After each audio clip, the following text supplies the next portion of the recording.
Hello friends, if you are watching the channel first time, please subscribe. In this video, let us learn the summary of Look Stranger poem by W.H. Auden. So W.H. Auden's poem Look Stranger begins with the idea of being informative and ends with a sentimental tone. It is a lyrical poem. This poem invites its readers to enter the world of non human with all our senses awake.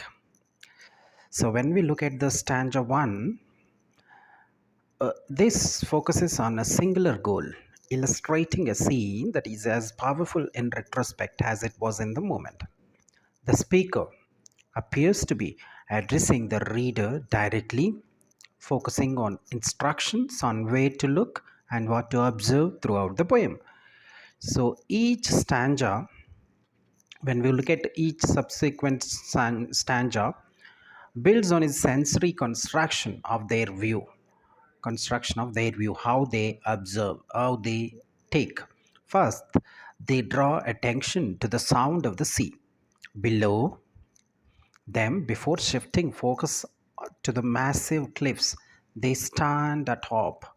So when we look at in the final stanza, the speaker's attention fixes on some ships in the distance and the movement of the clouds high above the water.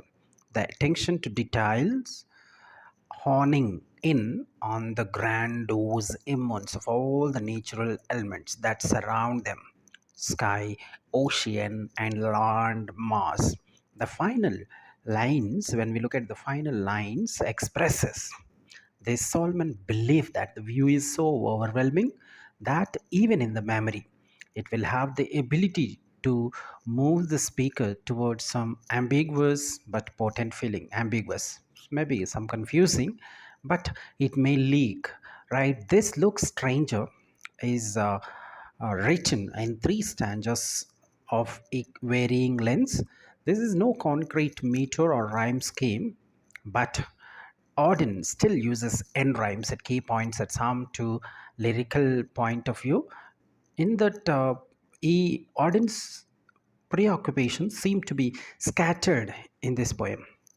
We, the reader, are at a border between two worlds in space, those of land and sea, between the two seasons of summer and winter, between the physical and the mental.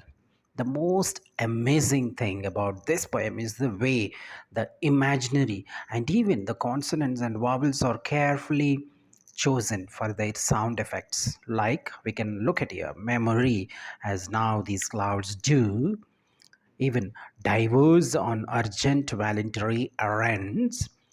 There is fusion of visual and oral in such phrases as may wander like a river, the swaying sound of the sea.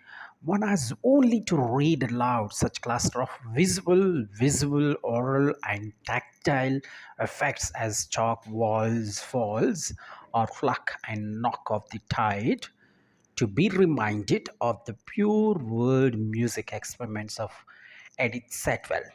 Auden in this poem evokes a mood of reverie or contemplation in which the speaker, characteristically remote from the distant ships like floating sheets, becomes immersed in the rhymes of nature.